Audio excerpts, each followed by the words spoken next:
Hello guys, habang wala pang event, no, so meron sila dito sa akin binigay na room na kung saan dito muna ako magtatambay habang hindi pa nag-umpisa yung aming programa. So silipin muna natin kung anong room ito. So let's go. So ayan, papasok na tayo. Ang ganda, Meron silang 3 kwarto na napakasosyal at napakalamig kasi aircon. So Wait na. 3 kama. Ay, meron silang 3 klama. Sa pagpasok mo ang maabutan nyo, nabubungat sa inyo lamisa. Tapos side by side sa bandang kanan ay meron siyang kama. Pagdating mo sa kaliwa may kama. Tapos pagdating nyo dito sa front may kama pa rin. So, ayan, upo muna tayo. Ang ganda rito, promise. Naka-aircon pa talaga, oh. Tabi ako. So, ayan, higa ako. Diba, hayahay?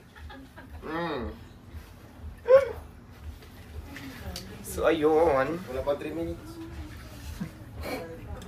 Sige, so mamaya abangan natin. Mamaya abangan nyo pang mga kaganapan mamaya. Hindi pa kasi nag-start. Kasi habang hindi pa nag-start, dito muna tayo sa isang tahimik na lugar na kung saan napaka-fresh kasi aircon. So, sayang skincare. So, dito muna tayo.